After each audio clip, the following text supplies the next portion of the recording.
Kubuhlungu ukubona umculo wamaskandi uba yilento oba yiyona. Kunezinto ukuthi masikhula siy'bona zenzeka sibe ney'fiso nathi ukuthi ngelinye ilanga mhlawumbeni izinto esiy'bonayo kubaculi thizeni, abanye bethu abakhulayo bayofana nabo labo baculi labo, bedume ngengoma, bejabulisa izizwe, behlanganisa abantu ngomculo, behambela kwamanye amazwe. Kodwa akuzayi kufika emqondweni ukuthi kungafika into enjengama-social network. Lezi zinto kumele zizosiza, zizolekelela endimeni yomculo wonke jikelele. Kodwa zona lezi zinto lezi eziba usizo ey'veze abantu abaningi kade bengeke belithole ithuba lokwaziwa bebonakala, bagcine nabo bavela abantu ukuthi kunabaculi abathize aba-different kulabo esibaziyo. Yingakho abanye seberekhoda, sebenengoma enkulu. Umuntu engasarelayi ekutheni uzohambisa ingoma yakhe erediyweni, alinde bemfonele umuntu ukuthi hayi buza wenza interview, drop i-demo, drop i-CD album, kuyomaketha ama-album into engapheli. Usungena nje online, Facebook, YouTube, TikTok, Twitter, Instagram, wherever lapho une-strong fan base khona uyakhona. Kodwa manje leli thuluzi le-social network engathi selisebenza ngey'ndlela. One, belisebenza kahle kakhulu ekumaketheni abantu, kodwa manje sekubona ngathi seli-against into efunwa abantu, into abantu abafuna ukuthi uma besizakala bangasizakala kanjani, ngoba uku-advertise kuyadura. Kodwa abaculi sebethola indlela yokuzimaketha imisebenzi yabo, sesithola nje in real time ukuthi kwenzakalani kuphi kuphi. Kodwa manje the way okwenzeka ngakhona akujabulisi ngempela. Ukuncofana okwenzakalayo, ukukhuluma okuningi okwenzakalile. Sibonile abantu abanjengongizwa isikhathi seqhele ekukhuzana, zaba yiningi iy'nkulumo ay'veza ezibuhlungu ayibhekise kukhuzana, waze wakhanda namanga ukuthi khona ukhuzana into embi ayenzayo, awathiwa ayaziwa loo nto leyo. Ifuna nje ukumdestroya, ukuthi wayefuna ukumdestroya asazi, esebenzisa yona ini i-social network. Manje kumele kungazwana nje somewhere, kube ne-problem. Kumele kungazwana nje seziyakhala mhlawumbe ku-TikTok. Kumele ngaba nento nje ethize, hhayi sesiyotholana kuphi ku-Facebook. Manje into enjengaleyo uma nibheke iyohamba igcinephi, isiphetho sayo kuyoba yini? Baningi abantu ama-fighter abasukele ko-social media yaphelela ezandleni nasey'bhangini. Kunemizi engenabo abantu, engenazo iy'ngane ngenxa yokuthi izinto ezenzakala ku-social media, ku-social network ziphelele physical. Sekubonwana ngempela, sekuthenjiswana ukuthi lapho esizohlangana khona umuntu ayithatha kancane leyo threat leyo ukuthi lapho abahlangana khona ngeke kwenzeke lutho. Abantu abanasikhathi, abantu baqhokozela ngamakhanda. Akusabisa vele umuntu nawe uyithatha kancane, kodwa abantu abasenasikhathi manje, and futhi bangayenza loo nto leyo okulayo the way bengenazo iy'hliziyo ngakhona abantu. So instead ukuthi sifocus emculweni, oLimit bakhipha iy'ngoma ezimnandi, oMafika Izolo bakhipha ama-EP, bekunomcimbi kaKhuzani, kunezinto ey'ningi ezinhle ezenzakalayo. uJiva ukhiphe i-album yakhe 15 songs, amaculo awu-15 wonke, eziwu-2 or 3 ngicela ngathi zingene kuma-trending song. Manje sekutrend ezinye izinto ey'seceleni. Kahle kahle kulamaskandi i-future yabo ubhekephi. Thina njengabantu okuyibona bona abesilisa sizohlala thina ukukhuluma iy'ndaba, sizohlala uku-exchange ukuthi ubani utheni, ngoba if awukhulumi nawe uyashiyeka, vele bengathi wena wedwa ongaphili kulo mhlaba kumaskandi. Uzozama ukuyiziba le nto, bazobe bekhuluma ngayo, then kwenzakalani ngomculo? Uqhubalani ngawo, ubekeka kuphi? Yiyo lento esiyimagine ukuthi uma kufika o-TikTok, uma kuba no-Facebook sebesebenzisa ngale ndlela abayiyona, iyona phela esiyimagine le ukuthi sizosithola sikhuluma kanje. Thukwana uyizona phansi kwedwaba zobani kuthi kagogo wakho, amagama amakhulu ongakazi uzowezwa na before ekukhuleni kwakho, kodwa nje asekhulunywa nje snacks. Ingane encane ithoka umuntu omdala, into umuntu angekayisho uma ekubona, angekayiphinde, kodwa ku-social media uyisho ukuthanda kwakhe, especially lapha endimeni kamaskandi.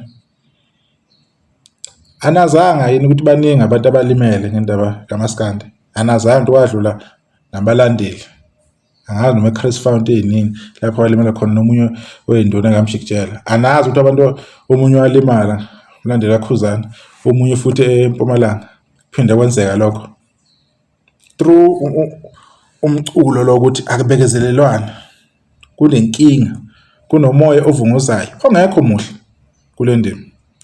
Manje sesingenile njengabantu abalandelayo, sesingenile siney'namba zabaculi, siyabafonela, siyaxokiza kubona. Niyabona ukuthi kwenzakalani uma uyisondeza nomuntu ongekho kwi-level yakho. Uyabona ukuthi uba nama-expectations azokuphoxa ngelinye ilanga, cause akuyela umngane wakho phela umculi. Ngoba ngihlale ngikhuluma ngomsebenzi kaKhuzani kahle kangaka ngobeka kahle, akayela umngane wami. Uyi-artist, ungumculi wamaskandi, akangikoloti lutho. Engikwenza ngikwenza ngoba ngiyisukelekeka nje lapho ekuthandeni kwami, kodwa akukho lapha ngikolota khona. Uma ngidela abantu mina ngibadela ngoba kusuke uyithandela mina, akurepresent yena. So yile yenza sifile ngathi abaculi thizeni somewhere somehow sisijustify ukuthi bayasikolota ngendlela thize ukuthi sibaphushele umsebenzi. Ingoba banayo isupport yanele, ingoba abantu abaphushela umsebenzi wabo. Sekunama-tools amangaka ukuphusha umsebenzi. Umenzi udinga ini nje ukuthi aphusheke umenzi online because uyingenele kubantu, ingoma yakhe iyayikhulumela. Yini esingamphosa kubantu manje kuma-influencer noma uzobe engazethembi. Manje ukukhuluma kubaculi basazokuthola ngoba abanye basondele nabantu. Thina nje ama-fans as-understand impilo yabaculi. Ibucayi impilo yokuba umuntu odumile. Yonke into encane iba yi-problem, iba yi-challenge.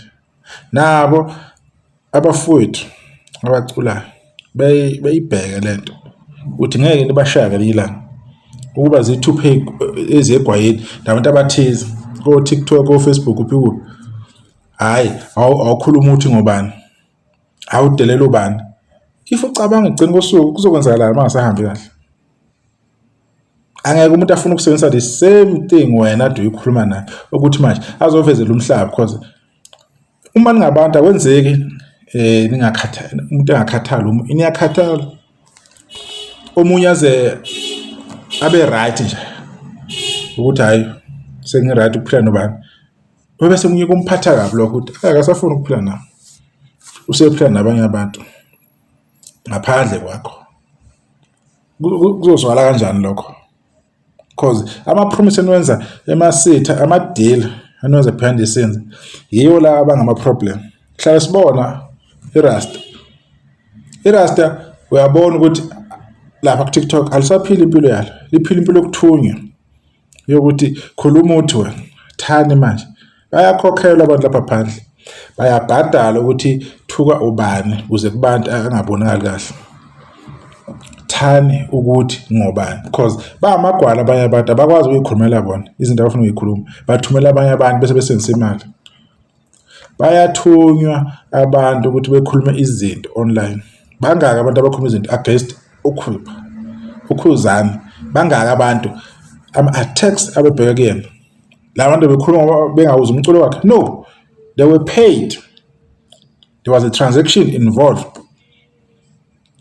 There was money that changed hands ukuthi nayo imali engaka uqinise kakhulu ekumthukeni ubani. Nawo ama-topic ozomthuka ngawo, destroying someone's reputation because of what? Because wena ufuna ukuthi ubonakale ungcono kubantu, kube ngathi wena abantu bangakuwena ubani abamthanda abantu. Leyo nto le ife kanjani?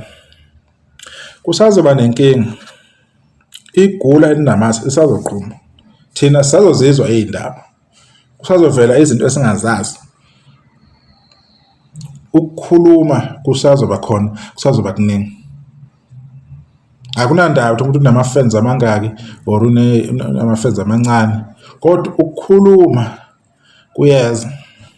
And masuke kwaqala akuhlehli, khuluma waya. So nani balandeli, yekani ukuzenza abangani babaculi engathi niyabazi ngandlela thize, ngoba ama-expectations eninawo yiwo la disappointayo, yiwo la alenza ngigcina nibe nenhliziyo ezibuhlungu. Whatever ama-agreement enwenza behind the scenes awenu, asidingi ukuwazi. Khathi niqala nixoxe niqala anitsheli muntu. Mase kuney'nkinga senifuna ukutshela wonke umhlaba, sekumele kuthathe amasayidi, sekumele kufakwe abantu.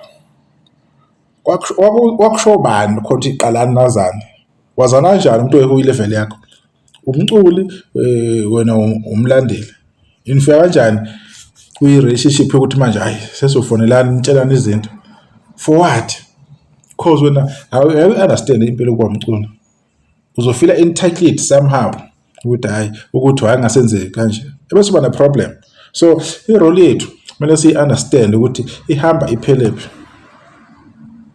Uma kucelakala izinto ukuthi qha awusenzele ukuthi kusuke kucelwa kahle lapha, kusuke kungaliwa, kusuke nje kuyisicelo nje ukuthi hayi iqhawe besicela senze ukuthi sibone ukuthi nokuthi ngoba iyo into abasuke beyithanda lo qhawe lelo, kodwa kusuke kungena iyona i-demand.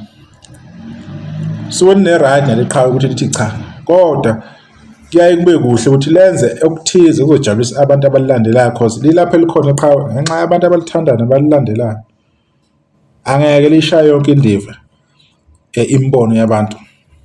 So kubalulekile ukuthi whatever happens from now going forward, umuntu nomuntu ayazi iposition yakhe. If wena umuntu uzovuma ukuthengwa kuthiwa yenza ukuthi, so it means wena usayiphila impilo yakho, uyalawulwa. Wena don't have a say, ukhuluma lento eshoyo lo yamuntu okuthukile. So angazi umculo ukuthi ubhekephi. Abantu abaculayo la, amaqhawe lomculo adlule emhlabeni eseyibeke induku ebandla, angazi lapha khona angayiqhenya yini if engasithola thina singamadoda busy ney'ndaba, sesikhuluma sesidlula imbokode manje, siyaphikisana, silande iy'ndaba. Hey, siney'ndaba asikhulumi, yo akuyasabisa. Kodwa-ke sizawuthini, asiyazeli indawo yethu when it comes to abaculi. Umlandeli yabo umlandeli, umculi ahlale kubaculi. Nani baculi into yoku-interacta nabantu ngezinto ezirong konifaka enkingeni, kuyoba ngathi niyasukela ngoba kuhlale kusikaza ama-voice note agcine engafiki.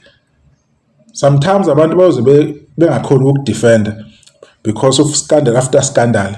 Awukwazi ukuthi uhlala usukela your whole life, uyasukela always, kodwa kuhlale kunezinto ey'khulunywayo ebheka kuwena, wena nje kube nabantu abazovimba nje be-gatekeep ukuthi into ethize hayi i-wrong lento le, into engekho. Kuyofika isikhathi lapho abantu bazobona ukuthi no, kunento ekhona ehambayo, kodwa-ke akunankinga, indaba nje ikanjalo, abantu besale kahle.